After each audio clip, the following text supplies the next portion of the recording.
بسم اللہ الرحمن الرحیم۔ یا ایہا المدثر قم فانذر وربک فکبر۔ اللہ تعالیٰ فرماتے ہیں نبی پاک صلی اللہ علیہ وسلم سے مخاطب ہو کر کہ اے اوڑھنے لپیٹنے والے اٹھ اور اپنے رب کی بڑائی کا اعلان کر دے اور اپنے آپ کو صاف ستھرے رکھا کرو، اپنے لباس صاف ستھرا رکھا کرو۔ تو یہ نبی پاک صلی اللہ علیہ وسلم پر نازل ہونے والی دوسری آیت تھی۔ اقرأ بسم ربک الذی کے بعد یہ دوسری آیت تھی۔ تو اس میں حکم ہوا کہ میری بڑائی کا اعلان کر دو، اب میری بڑائی کا اعلان کر دو۔ تو نبی پاک صلی اللہ علیہ وسلم نے اس پر عمل فرماتے ہوئے صلح حدیبیہ کے بعد جتنے ممالک تھے عرب کے رؤسا، اس کے علاوہ جو کیسر و کسرا، ان سب کو خطوط لکھ لیے کہ اسلام میں داخل ہو جاؤ۔ تو وہ اس کے بارے میں آج میں یہ گزارش کروں گا کہ ٹاپک ہے پاؤں دھوتا۔ حدیبیہ کی صلح سے کسی قدر اطمینان نصیب ہوا تو وقت آیا کہ اسلام کا پیغام دنیا کے تمام گوشوں تک پہنچایا دیا جائے۔ چنانچہ آپ نے ایک دن تمام صحابہ کو جمع کیا اور خطبہ دیا، ایھا الناس، خدا نے مجھے تمام دنیا کے لیے رحمت اور پیغمبر بنا کر بھیجا ہے۔ دیکھو عیسیٰ کے حواریوں کی طرح اختلاف نہ کرنا، جاؤ میری طرف سے پیغام حق ادا کر دو۔ اس کے بعد آپ نے کیسر روم، شہنشاہ عجم، عزیز مصر اور رؤسائے عرب کو اسلام کی دعوت دی اور خطوط بھیجے۔ کیسر کو بھی نامہ مبارک ملا۔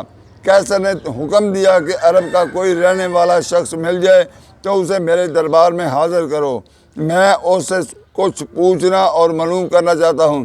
اتفاق کی بات ہے کہ ان دنوں عرب کے تاجر غزہ میں ٹھہرے ہوئے تھے اور ابو سفیان جو ابھی تک ایمان نہیں لائے تھے ان تاجروں میں شامل تھے۔ کیسر کے حکام ابو سفیان کو اپنے ہمراہ لے کر دربار میں حاضر ہوئے۔ کیسر نے دربار کو بڑی شان و شوکت کے ساتھ آراستہ کیا تھا اور خود شاہی تاج پہنا کر تخت پر بیٹھا ہوا تھا۔ اہل عرب کی طرف مخاطب ہو کر کہا، تم میں سے اس مدعی نبوت کا رشتہ دار کون ہے؟ ابو سفیان نے کہا میں۔ پھر کیسر نے آپ کے بارے میں سوالات شروع کیے۔ کیسر سوال ہے، مدعی نبوت کا خاندان کیسا ہے؟ ابو سفیان، شریف، خاندان شریف ہے۔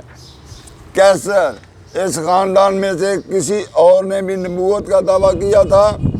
ابو سفیان، نہیں۔ کیسر، اس خاندان میں کوئی بادشاہ بھی گزرا ہے؟ ابو سفیان، نہیں۔ کیسر، جن لوگوں نے یہ مذہب قبول کیا ہے وہ کمزور لوگ ہیں یا صاحب اثر؟ ابو سفیان، کمزور لوگ۔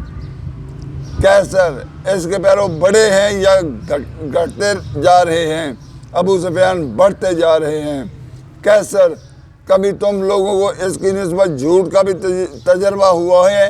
ابو سفیان، نہیں۔ کیسر، وہ کبھی عہد و اقرار کی خلاف ورزی بھی کرتا ہے؟ ابو سفیان، ابھی تک تو نہیں، لیکن اب جو نیا معاہدہ صلح ہوا ہے اس میں دیکھیں وہ عہد پر پورا قائم رہتے ہیں یا نہیں۔ کیسر، تم لوگوں نے کبھی اس سے جنگ بھی کی؟ ابو سفیان، ہاں۔ کیسر، نتیجہ جنگ کا کیا رہا؟ ابو سفیان، کبھی ہم غالب آئے اور کبھی وہ۔ کیسر، وہ کیا سکھاتا ہے؟ ابو سفیان، کہتا ہے ایک خدا کی عبادت کرو، کسی اور خدا کو شریک نہ بناؤ، نماز پڑھو، پاک دامنی اختیار کرو، سچ بولو، صلہ رحم کرو۔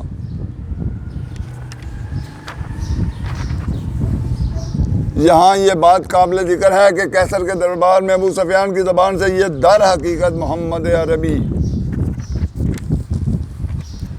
کی تعریف تھی جو بے ساختہ ابو سفیان کی زبان سے نکلی اور تمام درباری کہنے والے کا منہ تکنے لگے۔ ابو سفیان رسول اللہ کا شدید دشمن تھا، وہ قیصر کے سامنے جھوٹ بھی بول سکتا، مگر محمد کے نام کی عظمت و تقدیس اس کو سچ بولنے پر مجبور کر دیا۔ چنانچہ اس گفتگو کے بعد قیصر نے مترجم کے ذریعہ سے کہا، تم نے اس کو شریف النسب پایا، پیغمبر ہمیشہ اپنے خاندانوں سے پیدا ہوتے ہیں۔ تم نے کہا اس کے خاندان سے کسی اور نے نبوت کا دعویٰ نہیں کیا۔ اگر ایسا ہوتا تو میں سمجھتا کہ یہ خاندانی خیال کا اثر ہے۔ تم تسلیم کرتے ہو کہ اس خاندان میں کوئی بادشاہ نہ تھا۔ اگر ایسا ہوتا تو میں سمجھتا کہ اس کو بادشاہت کی ہوس ہے۔ تم مانتے ہو کہ اس نے کبھی جھوٹ نہیں کہا۔ جو شخص آدمیوں سے جھوٹ نہیں بولتا وہ خدا پر کیوں کر جھوٹ باندھ سکتا ہے؟ تم کہتے ہو کہ کمزوروں نے پیروی کی، پیغمبروں کے ابتدائی پیرو ہمیشہ غریب ہی لوگ ہوتے ہیں۔ تم نے تسلیم کیا کہ اس کا مذہب ترقی کرتا جا رہا ہے۔ سچے مذہب کا یہی حال ہے کہ بڑھتا جاتا ہے۔ تم تسلیم کرتے ہو کہ اس نے کبھی فریب نہیں کیا، پیغمبر کبھی فریب نہیں کرتے۔ تم کہتے ہو کہ وہ نماز، تقوی اور پاک دامنی کی ہدایت کرتا ہے۔ اگر یہ سچ ہے تو میری قدامت گاہ تک اس کا قبضہ ہو جائے گا، میری قدامت گاہ تک اس کا قبضہ ہو جائے گا۔ مجھ کو یہ ضرور خیال تھا کہ ایک پیغمبر آنے والا ہے، لیکن یہ خیال نہ تھا کہ وہ عرب میں پیدا ہوگا۔ اگر میں وہاں جا سکتا تو خود اس کے پاؤں دھوتا۔ قیصر بادشاہ کہتا ہے کہ میں پاؤں دھوتا۔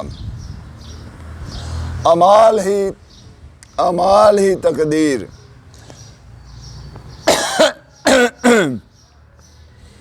کسی میت کے ساتھ حضور قبرستان تشریف لے گئے۔ وہاں حضور صلی اللہ علیہ وسلم نے فرمایا، کوئی شخص ایسا نہیں جس کا جنتی یا دوزخی ہونا لکھا جا چکا ہے۔ صحابہ نے کہا تو پھر عمل کس توقع پر کیا جائے؟ ہم تقدیر پر تو توکل کر کے عمل کیوں نہ چھوڑ دیں؟ حضور نے فرمایا، توکل قوت عمل کو معطل کر دینے کا نام نہیں، اعمال ہی تقدیر ہیں۔ اللہ جسے اعمال کی توفیق بخشتا ہے وہی اس کا نوشہ تقدیر ہے، نوشتہ تقدیر ہے۔ جو جنتی ہوگا وہ جنتیوں کے عمل ضرور کرے گا، اور جس کی تقدیر میں دوزخ لکھی ہے وہ دوزخیوں کے عمل کرے گا۔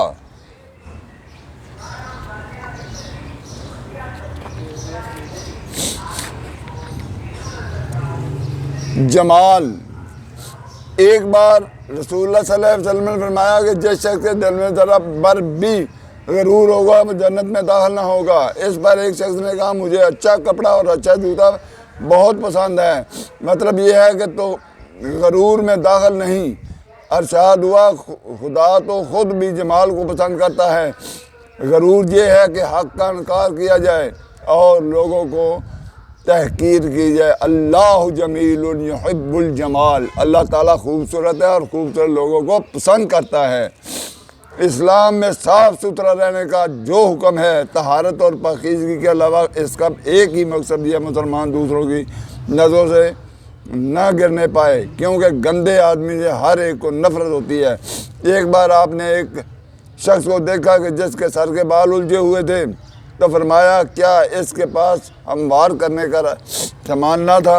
ایک شخص کے میلے کپڑے دیکھے تو فرمایا، کیا کپڑے دھونے کے لیے اس کو پانی میسر نہ تھا؟ ایک شخص نہایت کم حیثیت کپڑے پہن کر آیا، فرمایا، تمہارے پاس کچھ مال ہے؟ اس نے کہا، اونٹ، بکری، گھوڑے، سب کچھ ہے۔ ارشاد ہوا، جب خدا نے تم کو مال دیا ہے تو خدا کے فضل اور احسان کا اثر تمہارے جسم سے بھی ظاہر ہونا چاہیے۔ حیا، آپ کی حیا اتنی اعلیٰ درجہ کی تھی کہ آپ کسی کو نادم و شرمسار ہوتے ہوئے دیکھنے سے بھی شرم کرتے تھے۔ چنانچہ ایک مرتبہ ایک شخص خدمت اقدس میں حاضر ہوا جس میں زعفران یا کسی ایسی چیز کی زردی کا نشان تھا۔ اگرچہ آپ اپنی امت میں اس قسم کے دلہن پن کے بناؤ سنگار پسند نہ فرماتے تھے، لیکن آپ نے اس شخص سے کچھ نہیں کہا۔ البتہ جب وہ چلا گیا تو حاضرین مجلس سے فرمایا، اگر تم میں سے اس کے دھو ڈالنے کے لیے کہتے تو اچھا ہوتا۔ سب بھائیوں سے گزارش ہے کہ اس ویڈیو کو شروع سے لے کر آخر تک سنیں اور سن کر دیکھیں کہ بہت سی ایسی چیزیں نبی پاک صلی اللہ علیہ وسلم نے فرمائی ہیں جو قابل عمل ہیں، جن پر عمل کیا جا سکتا ہے، آسانی سے کیا جا سکتا ہے، انسان کی شخصیت میں اضافہ ہو سکتا ہے۔ اس لیے بہتر ہے کہ ان پر عمل کریں، ثواب بھی ہوگا اور آپ کی شخصیت میں بھی اضافہ ہوگا۔ اور اس کو سبسکرائب کرنا، لائک کرنا اور شیئر کرنا نہ بھولیں۔ مہربانی ہوگی۔ السلام علیکم۔